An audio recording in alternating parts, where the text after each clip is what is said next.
নমস্কার, আজকে আমি এই পুঁটি সিম বানাবো সরষে বাটা দিয়ে। তো দেখুন কিভাবে বানাবো। এইভাবে কেটে নিয়েছি গোটা গোটা। এখানে পেঁয়াজ আছে আর এখানে আমি তেল বসিয়ে দিয়েছি। তেলটা প্রায় আমার গরম হয়ে গেছে।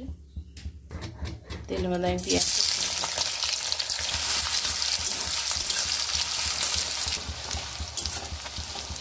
পেঁয়াজটা আমার লাল হয়ে গেছে। তো আমি এর মধ্যে এখন আদা রসুন, এর মধ্যে আমি 1 চামচ আদা রসুন দিয়ে দিলাম।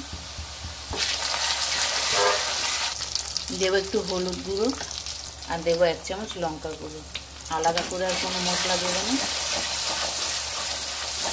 এটাকে আমি ভালো করে একটু জল দিয়ে কষে নেব।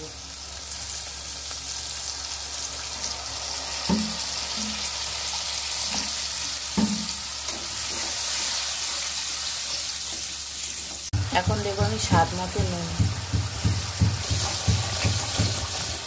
মশলাটা আমার কষা হয়ে গেছে, তেলের উপর এসে গেছে। আমি এবারে সিম কটা এর মধ্যে দিয়ে দেবো।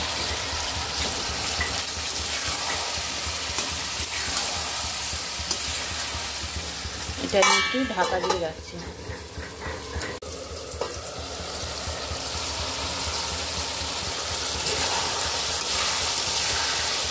এটা দেখুন আমার তেলের উপর এসে গেছে। এটা ভালো করে কষে আমি এখন জল দেবো। এটা আমি এখন জল দিয়ে দেবো। খুব একটা বেশি জল দেবো না। ছোটো ছোটো সিম প্রায় সেদ্ধ হয়ে এসেছে।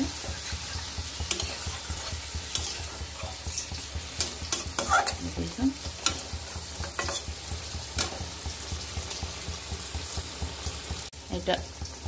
এটা আমি আবার চাপা দিয়ে রাখলাম কিছুক্ষণের জন্য। এটা আমাদের রেডি হয়ে গেছে। তো এর মধ্যে আমি সর্ষে বেটে নিয়েছিলাম, একটা কাঁচা লঙ্কা, একটু নুন দিয়ে। তো এটা আমি এখন দিয়ে দেবো একদম শেষে। জাস্ট এটা দিয়ে 1 মিনিটের মতো এটা একটু হবে, তারপর আমি নামিয়ে নেব।